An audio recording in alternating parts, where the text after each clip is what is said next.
Hello, everyone, and welcome to Quick Start Introduction to the Story Bible with me, Dahlia. These Quick Start sessions here are designed for those who are new to Sudowrite or are returning after a longer break and want to get up to speed. Step by step, you'll learn the essential basics to start using Sudowrite's features effectively. I'm very excited to walk you through how to use the Story Bible to organize your ideas, keep track of key details, and help the AI generate consistent writing. And so that you can focus on listening rather than rushing to take notes, I have prepared a document with all the key information I'll be sharing today, and I'll drop that in the link in the chat momentarily.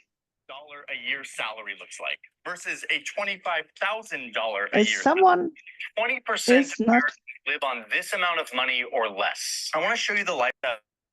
Okay, so that's what I was talking about regarding background noises. So please, if you're having anything on in the background, make sure you're muted.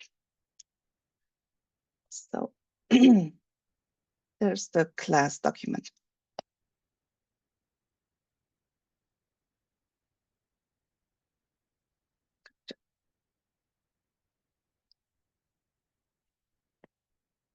So, and here's what to expect from today's session.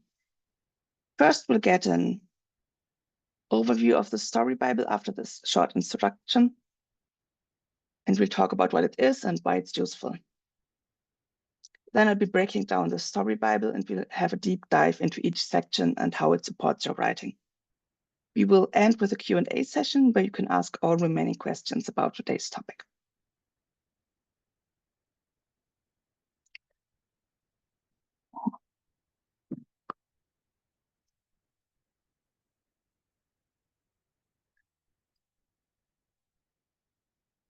So let's start with the question of what is the Story Bible? The Story Bible is essentially a centralized tool that keeps all the details about your novel, be it characters, world building, plot outlines, and more in one structured place. This is useful since it keeps your ideas organized so that you do not forget any important details. I have a lot of information in my Story Bible that's basically there for me to find, and it's not that much there for the AI. The Story Bible also helps the AI generate more consistent, relevant writing because it informs the AI about the story that you want to write. And it saves you time by keeping all your reference materials easily accessible so that you don't have to switch between different programs to have all your notes for yourself in one place. If you have already taken a look at the Story Bible, you know that it consists of several boxes, and these Story Bible boxes are interrelated with each other. And this is like a handy little graphic. You will also find it in your class document of how the boxes relate to each other.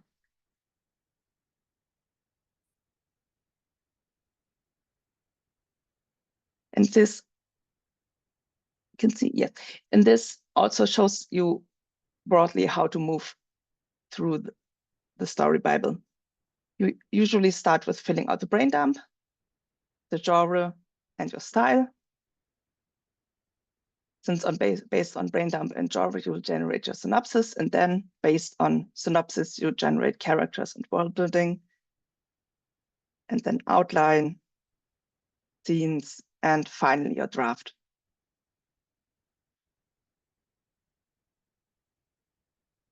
One thing to keep in mind about characters and world building is that you have essentially unlimited space.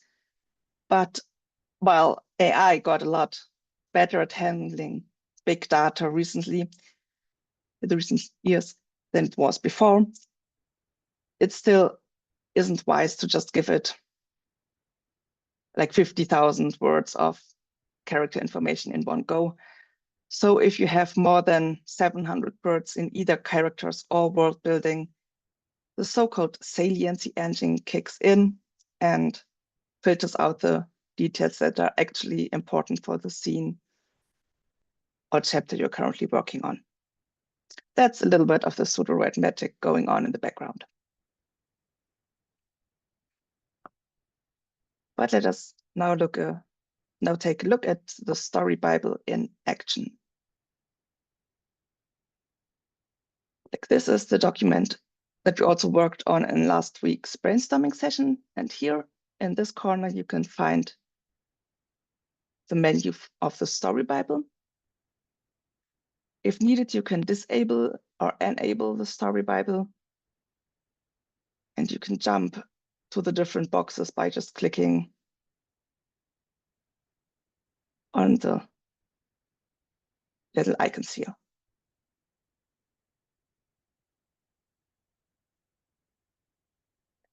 The first box here is our brain dump with all the key information that we brainstormed last week. Some of the sections, like this brain dump, have a word limit, and if you click into the box, you can see this down here in the lower right corner. First, how many words are in the box, and then how high the limit is. You can also see here which sections are affected by the content of the box.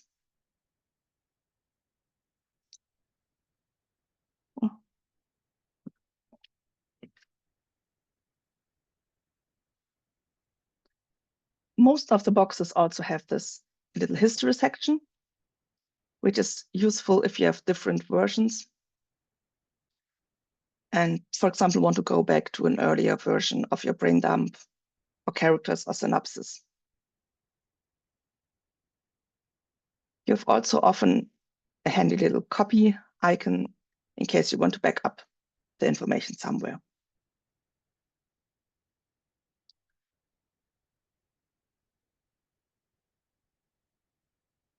So now let's take a look at each section in detail and see how it helps develop your story. So first of all, as I had mentioned, we have the brain dump. The brain dump is a free-form space where you can capture all your early ideas, whether it's character ideas or information about the plot, setting, or anything, any random thoughts that you have about your story. This is all going in there. As said, the word limit is 2,000 words, which in my experience is more than enough to capture the essence of your story in early stages. It may be a bit too small if you come in with already a bigger developed concept. But in that case, if you already have more stuff developed, you can also use the, this little novel import, which would go and take your information and fill in the boxes for you. But back to our brain dump. Well, this is quite ordered, but with what I put in this box.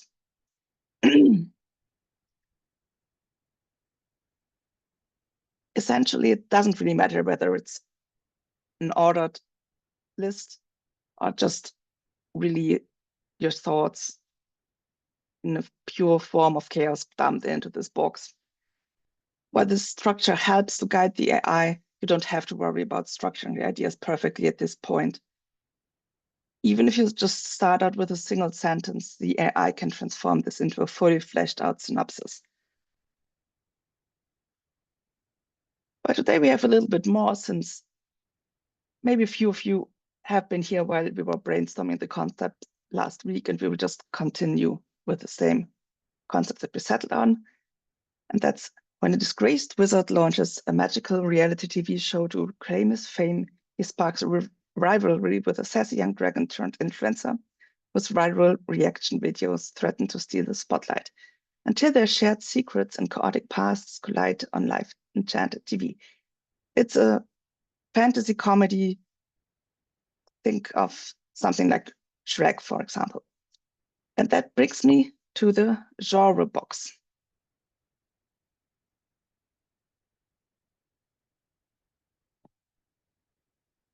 The genre box is one of the smallest boxes in Sudowrite. Along with the style box, both can hold only 40 words. But don't underestimate their importance. Genre defines what kind of story you'll be writing, while this little style box will define how that story is written. Let's break this down a little bit more. In this genre box, you can set the main genre of your story. In this case, it's fantasy comedy. And you can also go in and adjust this for specific chapters if that's needed. For example, if your overall genre is romance, but a particular chapter might lean heavily into mystery, adventure, comedy, you can just switch this out in the genre box whenever you like. If you're unsure which genre fits best, don't worry, you can use the quick chat feature to brainstorm ideas or get suggestions from the AI. Something also to keep in mind is if you're using broad genre names, like, for example, if you would only use fantasy, there's a high chance that you would get something that reads a lot like Lord of the Rings, so to speak, because it would default to that Lord of the Rings is not actually cliched output, but a lot of stuff was based on Lord of the Rings, and so it has influenced the genre a lot, and so you would get something that's close to what is expected for the genre. That's something that's helpful if you write in genre fiction, since people often come to a genre because they like something about it.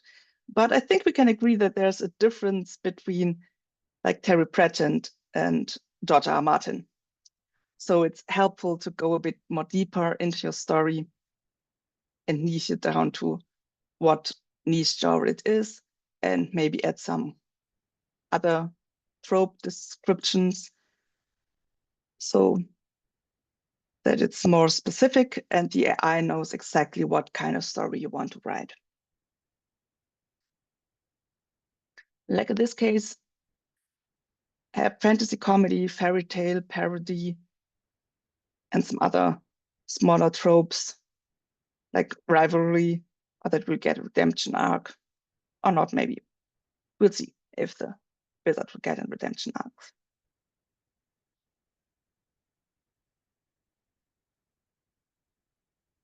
And the more precise you are in here, the better the results will be and the more unique will be the output that you get from the AI.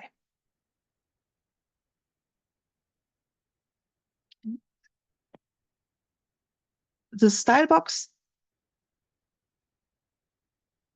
works a bit similar. It's also a really small box, but this box defines in which kind of style you're writing in. And you have here the option to choose one of the featured styles. If you click on featured styles, there are currently 6 different styles to choose from that have this little name that tells you roughly what kind of style you can expect. Then you have a bit of a more detailed description here and a writing sample so that you can see if this is the kind of output that you're expecting for your story.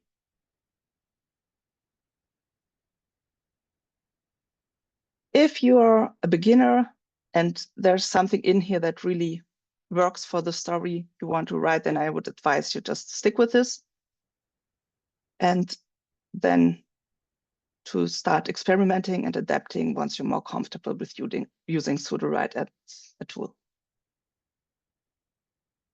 If you already have something written, you can use the Match My Style feature to copy in up to 2,000 words of your writing and have this analyzed by the AI, and it will then give you a short description of your style so that the writing that's produced based on your style description is as close to your actual style as possible. This is really, really helpful if you already have something written that can be adapted. If you want the most control, you also have the option just to go for custom. Then you'll get a box that looks like the other boxes, but you also have the option when you're here in custom to insert an example so that you can see how a box should be structured roughly.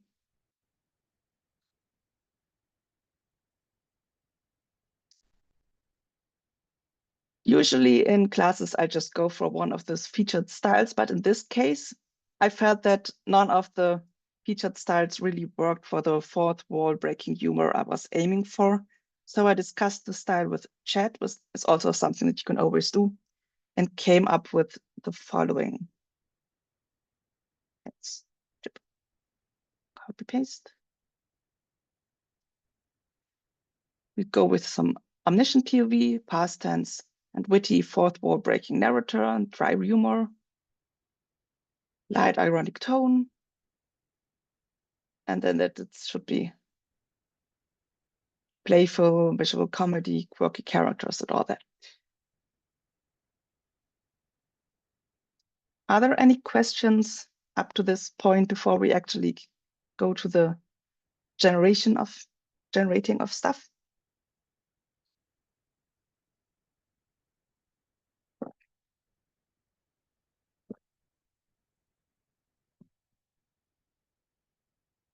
Okay, doesn't look like this. Then let's move on to the next section, the synopsis. After you've collected all your notes in the Braindump and specified the genre, you're ready to take the next step and use the AI to create a potential summary of your story. Synopsis will read through your Braindump and turn your chaos into a coherent story. And if this generated summary doesn't quite hit the mark, you have always the option to rewrite stuff. But let's just go for a little demonstration first.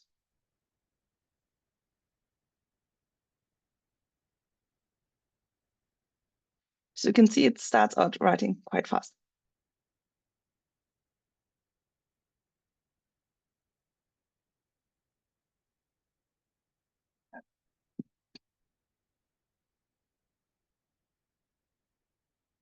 And here you would have in this box the option to use the AI to rewrite the synopsis in case you're like, that's not really what I was aiming for. I would rather have it more dramatic or more absurd or whatever you would want to see in the story. You can, of course, always also just manually revise the synopsis, which depending on how big the edits are that you'd like to make might be faster. But what's important before you move on from this step, you should take the time to really read the synopsis and to make sure that it has all the information and that it's basically the story that you want to write. Since this influences heavily how characters will turn out and the world building. But for the sake of the demonstration, we'll just pretend that this is the perfect synopsis as it is and move on to characters.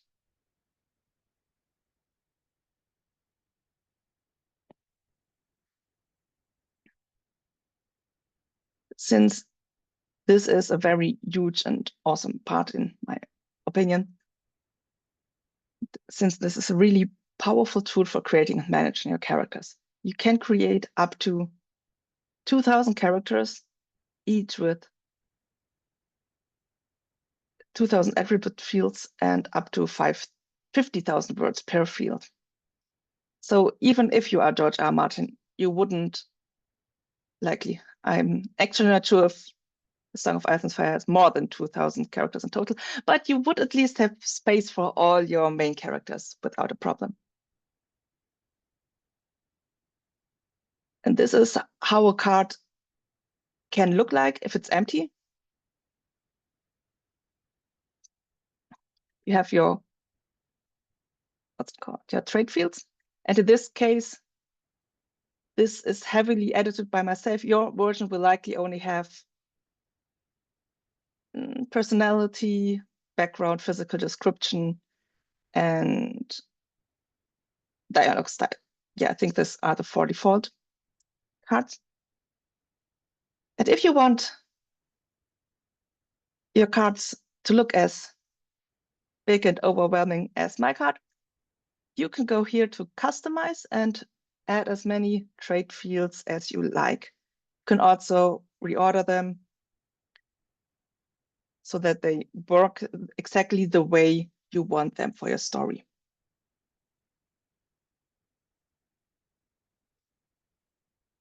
And once you're finished with changing stuff, you can go to Save New Defaults. And this will be saved for all projects in your Story Bible. Currently, you can not customize them project-based, but it's all globally for your whole Story Bible if you change something in here. So if you only, for example, like in this case, we have fantasy stuff. So you may want to have something like species in there, which in a romantic comedy may not be necessary. Then you can just have this added to the current characters, and you just saw that something popped up in the background. Then you see it's updated. But if you do not save it, it will not be, it should not be saved globally. That looks like a little bug we encountered. But anyway, that way you can add stuff to existing cards, which is also helpful. But we do not want to go through this and fill this in all manually. So I'll delete this and show you the funny little feature that you have once you have no cards in this. And that's generate all characters, which is great if you come to a project and don't have much about the characters in mind. Since this will just look at the synopsis and go, what characters are mentioned? Like we have our Soresta P. Dix and Amber. And we look at, we have the Real Housewives. So we should maybe have some Real Housewives in there. And it will go through this and pull out a complete cast for your story. If you already come to Sudowrite with a lot of character information prepared from a project, you can just hit here the import feature and paste your information in here or upload a file and it will import your characters.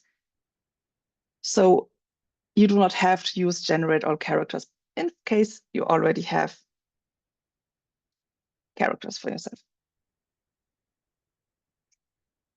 Okay, Becca, awesome. I love it when I answer questions before they are asked. But that's really the awesome thing about Sudowrite, is that it will fill this all out for yourself. Because I know I often have an idea about a character, but I don't want to go and fill out this thing for, like, as you've seen I just show it once more. There are a lot of information in here, and I think that's all valuable information, but I just don't like to go through this for every character and fit it out manually. So generate all characters is really great for this, as to have this as a starting point. We just click on this. And since this can take some time, we just, let's go from here, head back over to our presentation and head over to this little information, because there are a few things that I can explain why the generation is going on in the background. As you may have seen, aside from the custom trait fields, there are also some default traits that show up for every character and that you cannot delete or change. And these are, aside, of course, name, which is the most obvious one. There has to be some sort of name for the character. You can theoretically leave this empty, but I've heard that that would cause some issues with the generations and they confuse the AI. So always put in a name. Then we have the pronouns. They clarify whether your Alex is a she, he, or they, which is very helpful, since if it's not a name that is very clearly gendered, the AI gets confused. And reading through everything to change pronouns, yeah, it's not fun. It's essentially also because the pronouns and the gender also comes often with how the character would behave. And so it's always good to clarify this to make sure that the AI doesn't get carried away. Then you have groups. This is a way to organize characters into families, teams, gangs, corporations, or any other kind of affiliation you can think of. Other names that's now partially covered by this little dropdown will also be coming to. This field is for other additional identifiers like nicknames or aliases that the AI will use to match characters in summaries or in your scenes. If a character isn't explicitly mentioned, the card won't be read by the AI, which will keep this all very efficient. So if your character has a nickname and you want them to be identified at that, like if you're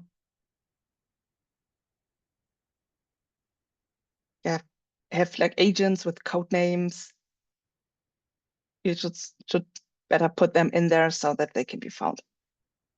Unless you don't want the AI to find them just yet. And lastly, there's also always this little drop down. This thing you can define the role of your character. And you can choose between protagonist, antagonist, supporting character, minor character, and love interest. And if you want to use something else as the role, you can just type it in there and it will be saved. This doesn't have much of an influence on the AI currently, but it just nudges the AI in the right direction when it knows which character is actually the protagonist and the antagonist and so on. So let's now see if our cast is ready. And yeah, looks good, looks good. We have our, now I'm not sure if he's the protagonistic antagonist of the story. That largely depends on whether your team is the Rustapedix or Team Amber. But let's just say, let's just make him the protagonist. And as you can see, everything was pre-filled for the character. And you also have some other, yeah, broomy. Oh, it's a broom characters down here. Well, if the wizard is the protagonist, then our rivaling dragon will be the antagonist. Young adult dragon. So, and this way we have, I would say, 7 or 8 characters in one go, which is a good starting point. There's something else to keep in mind. I mentioned the other names just before. And there's one thing about other names and names to keep in mind. When the AI looks for the name to match, it looks at each word in the name. So in this example, our former Wizard of Oz would be pulled every time the or of is in your prompt, which is likely in a lot of prompts. So for names like this,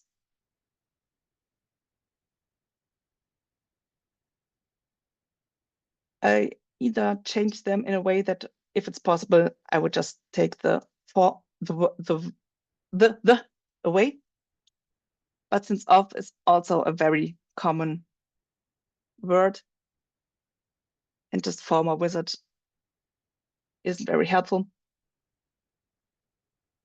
I would rather like create a new little trait that's like, just animate an if and call it other names, and would put this in. This way, if you generate something, the AI still knows that the former Wizard of Oz was another name for the rest of Dix, but wouldn't just pull him in whenever the or of would be in a trait field. In this case, you would have to keep in mind when you're writing your prompts that you have to mention his actual name to pull him in. But that's it. Similar with Gertrude Grumbler. And I'm like, Gertrude is a female name, but at least in German, I'd have to take a look at this card later on. Anyway, if we have, we have our characters here.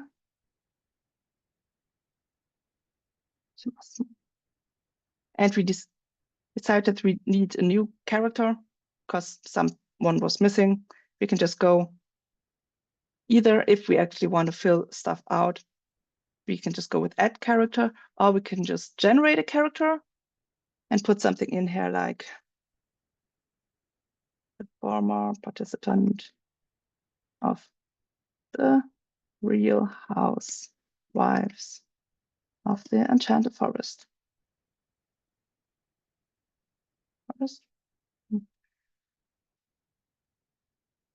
And it would just generate this character for us.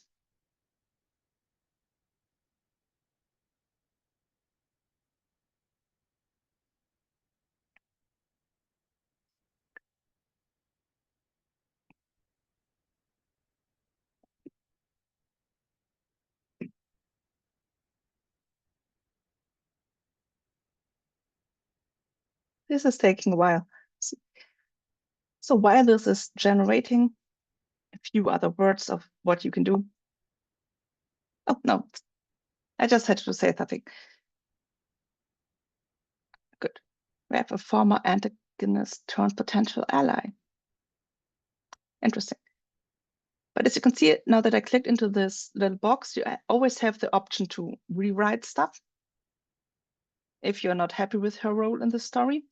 And you would also get the possibility to add any custom instructions in here.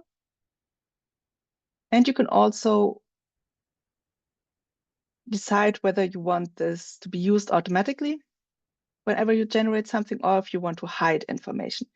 This is something that's really valuable if you have, for example, spoilers in your card.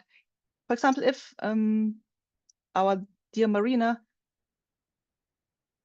would be holding a secret that shouldn't come out, maybe she's involved in some crime or something, you could go and hide the corresponding card with this information until you want it to be known.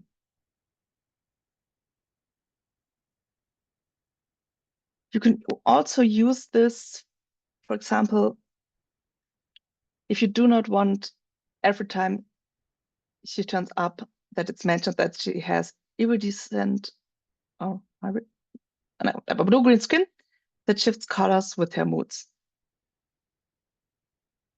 Like if you don't want her to be physically described every time she turns up, you can just put this on never after she was introduced so that it's not brought in that much. The same way you can also hide complete characters if you want to make sure that they're not being pulled in, which is very helpful to, one, avoid spoilers, and also to save credits if you just go and hide all the information that's currently not necessary.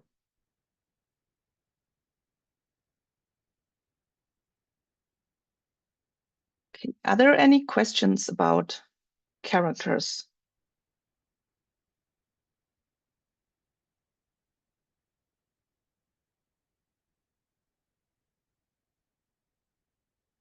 Okay, it doesn't look like it. Then we'll just leave it as it is with just little one addition. If you feel lucky, you can also just generate a random character engine. Then it would look at the synopsis and the existing characters and see if there's anything missing and add this to the list of characters.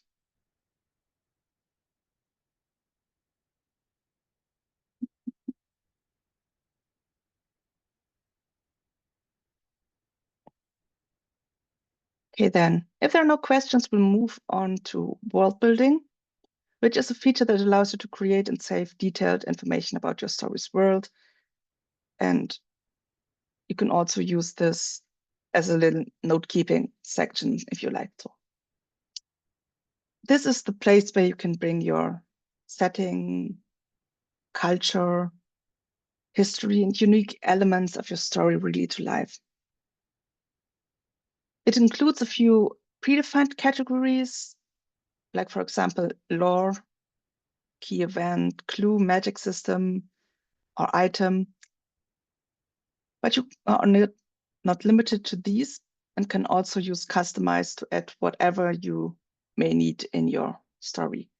And you can also change the default categories. Like in this case, setting was the default category, and I added this card in here. If I just wanted to be reset to how it looks usually, you can go on reset, and then you get quite basically the pure version that you have provided by Sudowrite. And you can go and add, for example, add this back, because I think it's always helpful to have some information in cards like setting, what kind of role this setting will play in the story, so that I can make sure that everything that I have in my world building is not just window dressing, but actually something that's relevant for the story. And if you want to add a completely new item, you can go to custom and just type it in. Like, let's see. Like in this thing, it would make sense to have something like magical creature.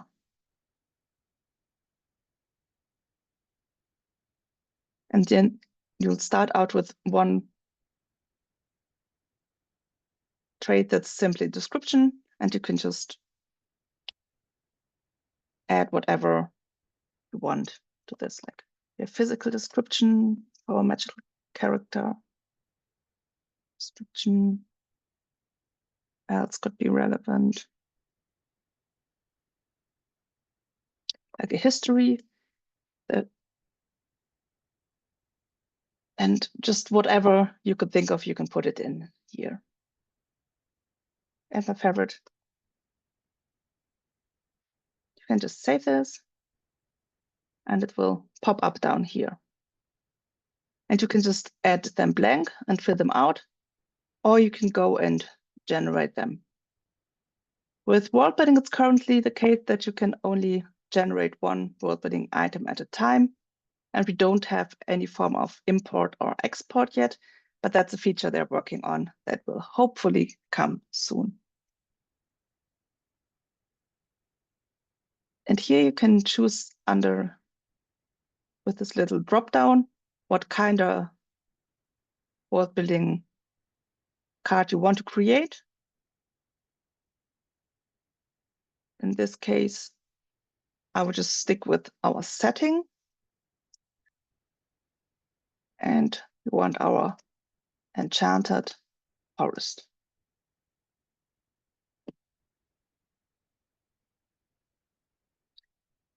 And then it just really works the same way it does with characters. You click go and it will start generating.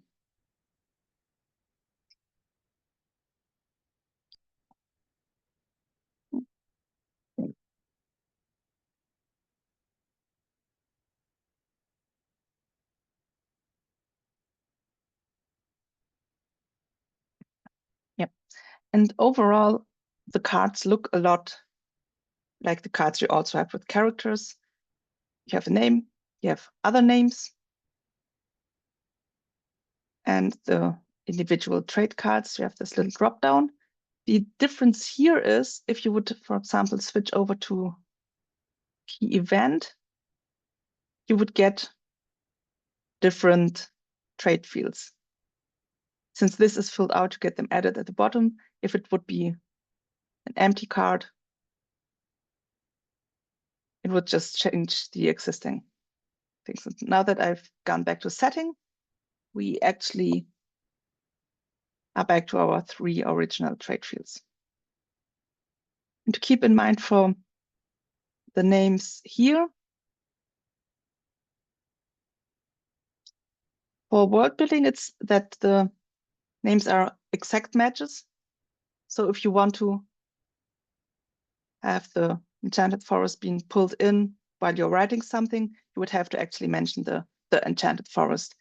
So it's not enough to just have enchanted forest for it to be pulled in, unless you go and just add enchanted forest here, then it would also match.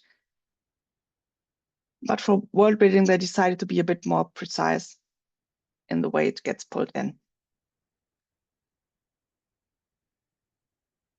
Good. Let's take a look. Okay, no questions in the chat. If you have any questions, feel free to just drop them. We're getting through this at a good pace, so there should be enough time for your questions at the end.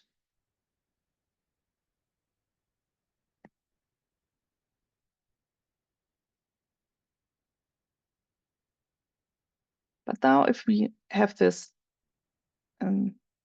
world building and we have our characters, it's time to take a look at our outline, which is the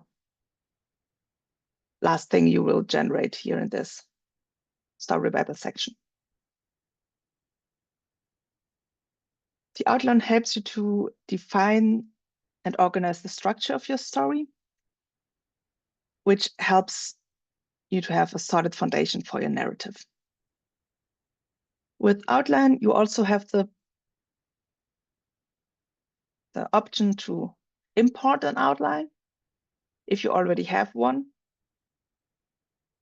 you can manually add acts and chapters, or you can go and generate your outline in one go. To do so, you have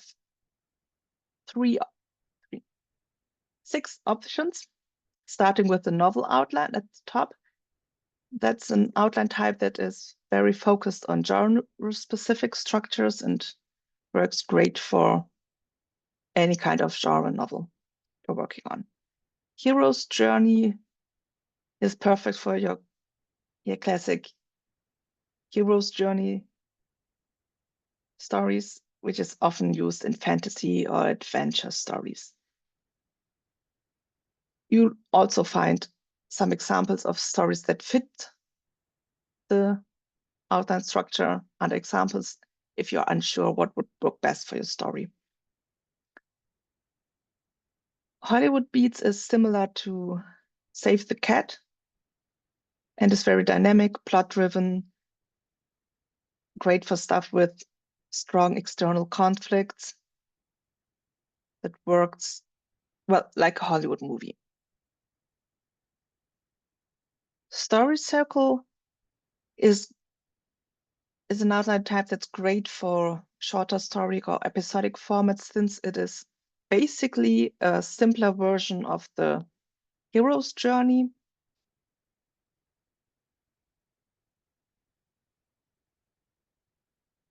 So if you're working on short stories or novellas, this might be something that works really well for you. The romance outline is designed specifically for any kind of romance story and follows the popular Romance the Beat framework. And with custom outline, you have the ability to create and follow your own custom outline so that you could suit your unique story structure needs. And you can paste in there a lot of information. I'm not sure, I think people pasted up to 10,000 words in there. This is also great if you have a lot more information about the story already that it doesn't all fit into your synopsis box. So you can put this also in there along with the structure that you want the story to follow.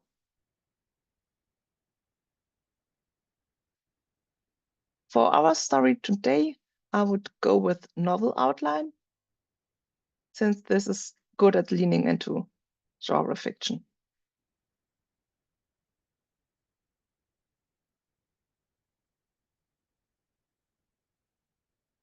And if we just hit this here, it will start generating. And since that also often takes a lot of time, we'll jump back to our presentation for a moment to look at how the cards will come out in the end.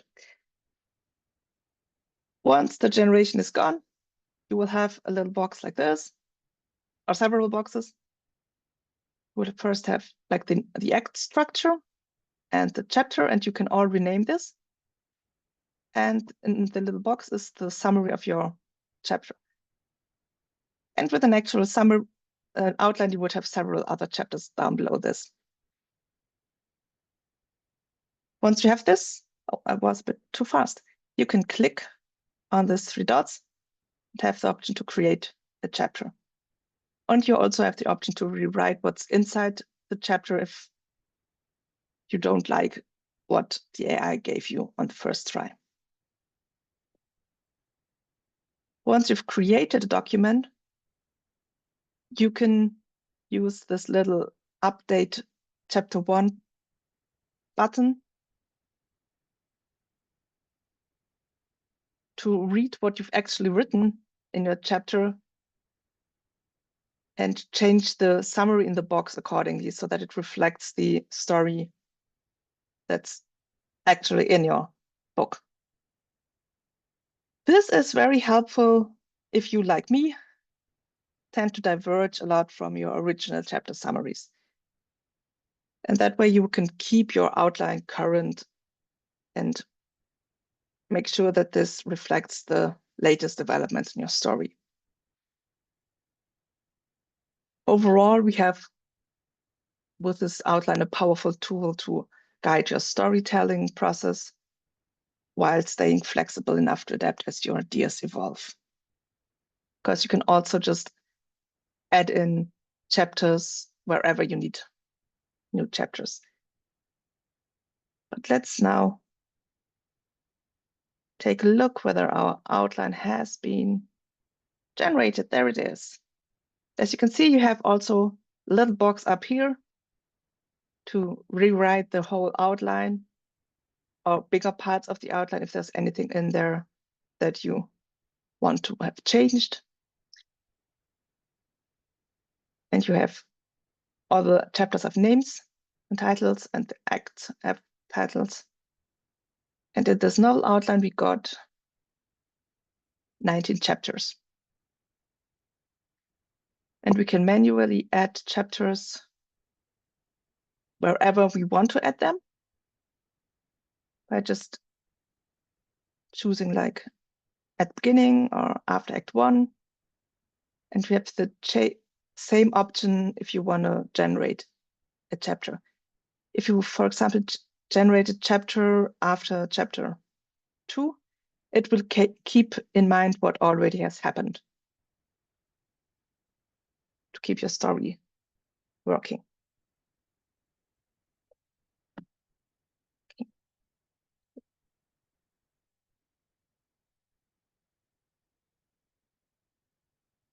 And now that you have this, you can also go and have copy outline and copy your whole outline and put it in a document. And I just will put this into our little reference material so that you can take a look at this later. I also will copy in the synopsis and all other things we generated. Oh, the wizard's in the groove. I like that.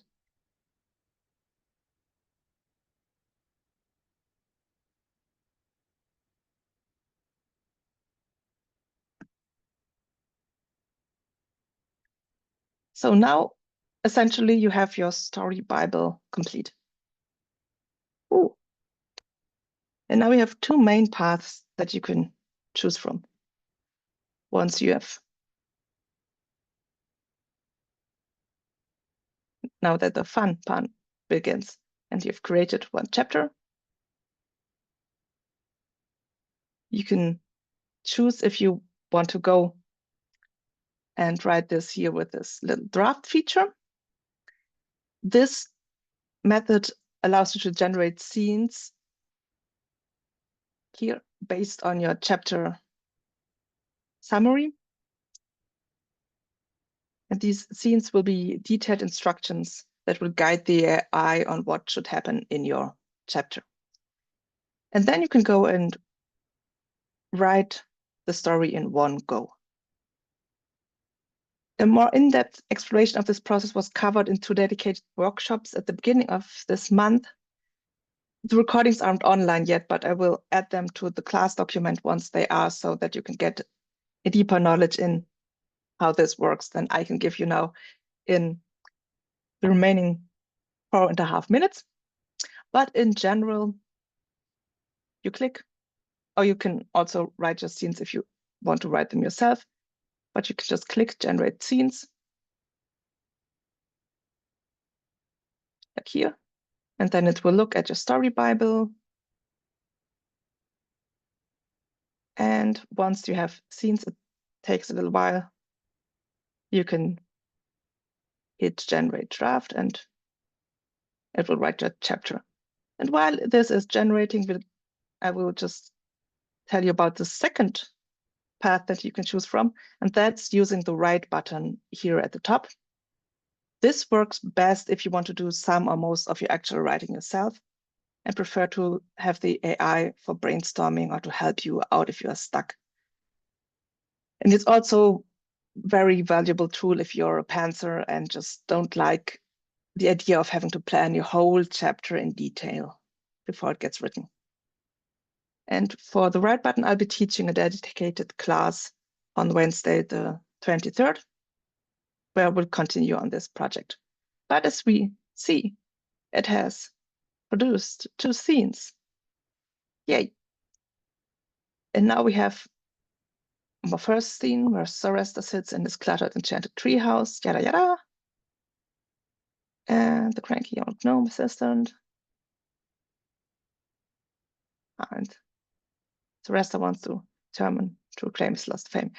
Usually get like 2 or 3 scenes from a chapter that are usually the units, like story units that are like closed scenes, basically, where you have the same characters at the same setting and the same time. And once one of these things changes, you're at a different scene. And you also have the option to add some extra instructions down here.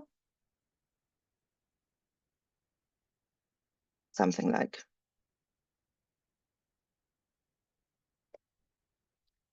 the resters,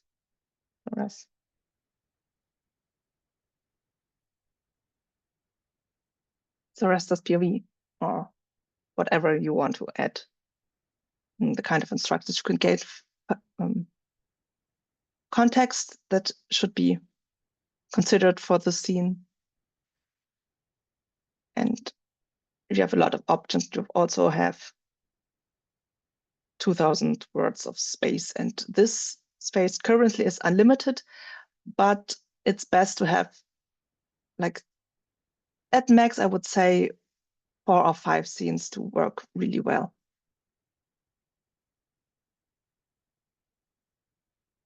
And now that we have this, we can pick a model here. The standard model is Muse, which is Sudowrite's own storytelling AI that was created for writing fiction.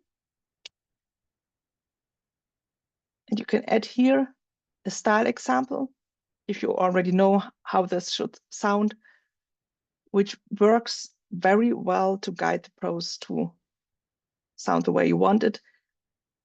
So if you have something, definitely put it in here. And here you can also change the creativity. But for the beginning, I would just say stay with recommended. If you want it to be less, or let's say more or less creative, you can still play around with this. Since we still have a couple seconds left, I would just hit this button so that you can see what happens. Because it will start checking your story Bible. And then estimate the word count. And you will get this here. It will, which is like a little check in advance whether your scenes are well worded and if there would be any issues with your scenes, like if they are too vague or too short or maybe too long, it would look at this and give you a quick fix. But as you see, it's looking good. The magical modern vibe and dialogue were great. So we could just go and hit generate prose, which will take a bit longer. So we'll just skip this step for now. Do you have any more questions before we wrap up today?